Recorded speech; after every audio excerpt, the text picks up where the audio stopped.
just makes a difference. So let's be honest, I miss him, and it's difficult at times.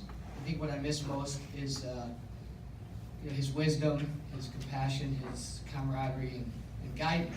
He was not only a friend, he was someone that you could go to for just about anything. And while we were friends, he certainly was someone I leaned on heavily. And in his void, I haven't been able to lean on someone like that as I used to. So I miss him. There's no doubt about it. But I'm inspired by him, and I think that's more important. And that's where I want to try to segue. There are reminders of Mike every day in my life. There really are. Whether it's a butterfly that happens to float by or land on a rock, or whether it's raining during his golf outing. Let's be honest, Biggs has everything to do with that, because he doesn't want to be up there while we're playing golf and watch us have so much fun. So he's got a little bit of that. Whether it's a Cubs game, there's a little excerpt in your packet about a story of Mike Bigelow, and there's a story about a rosary. This is a rosary that I carry with me every day in my pocket since that story was written. That's a reminder of Mike. So there are things that remind us of Mike, but more importantly, and I think really Mike's legacy, is that there are people that remind us of Mike. I'll start with Tom. When I look at Tom, I'm reminded of Mike's gregarious personality, his ability to warm a room, and his sense of humor. When I look at Mary, I'm reminded of Mike's incredibly compassionate heart, his empathy, his ability to put himself in other people's shoes and feel what they're feeling. I look at Brian, I see an incredible commitment to his profession to be the best that he can be, high intellect, and making sure that he's as good as he can be in what he does, with a dose of fun indulged in that, because that was the balance. Everything in mediocrity, including mediocrity, is what Mike used to say. When I look at Chris, I'm reminded of true marriage and the vows that are so powerful, commitment and love and loyalty 10 years later. That's what I see when I look at Chris. An amazing example of true marriage,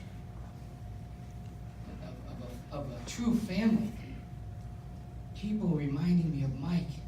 When I look at Kate, I'm reminded of his intellect, of his intelligence, of his desire to study and be the best he could be. And she's on that path. When I look at Maggie, this is a good one, because I look at Maggie's little spitfire. I hear Maggie zing things, and I say this in the most endearment in the world, Maggie. He had an ability about him to say the things that needed to be said when they needed to be said, and without repeating himself and without being redundant. And he did it in a way that was effective. And it was always coming from a place of care. When I look at Matt, and he's on the sidelines with me, I'm reminded of Mike's ability to connect with teammates and be totally engaged in a 90-minute game. There was a time this fall when we were in a tournament game when we scored a late goal to tie a game up 2-2. We'd come back from 2-0. We went on to win it in penalty kicks. And I looked over at Matt, and he was cheering as much as anybody, and he had a little bit of tear in his eyes. That was Mike. With you kids, I'm reminded of his smile and of his eyes. I said it the other day. Matt and I did a radio station interview, and there was a moment I looked at Matt, and I said, man, that's your dad's eyes. That's real. Those are reminders. That's what Mike wants us to be doing, remembering him in those ways. Not that he's gone, but that in some small way he's still with us. That's inspiring to me. I'm sad, I miss him, but I'm more inspired than sad. It's kind of crazy. I want to share something that I've never talked about, but when we were at the house the day Mike passed away, it was the most incredible thing I've ever witnessed in my life. It was sadness and devastation.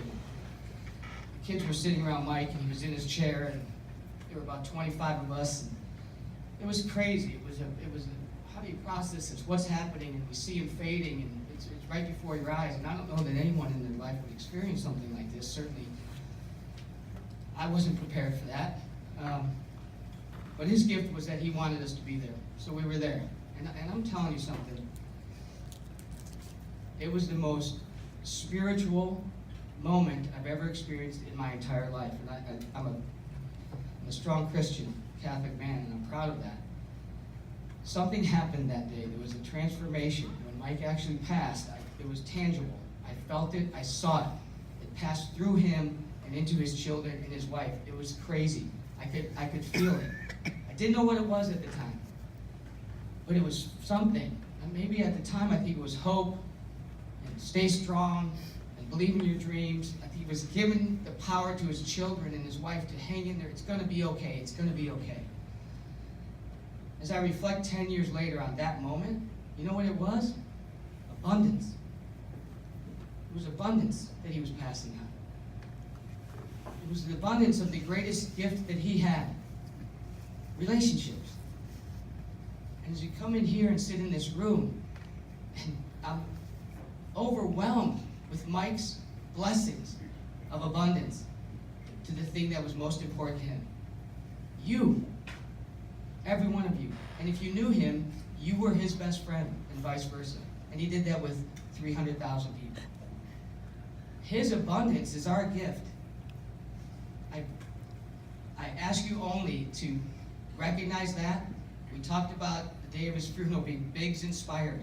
It's not a slogan, it's a reality. Biggs inspired. He inspired us to be better people, to build better relationships. And he has shown us over the last 10 years in many, many ways how glorious that gift of abundance is, as we all sit here as one happy family, totally in love with each other for a common cause. Yes, I miss him, but I'm so much better off having had him in my life. I can't even describe it. Let's celebrate the abundance of gifts that he's given us. Make sure we hug each other on the way out. And most importantly, I know that he would love the fact, if I could speak on his behalf, that every one of you at some point has been a part of this effort. God bless you for all of that. From him and from the Bigelow family, we really do love you. We really do.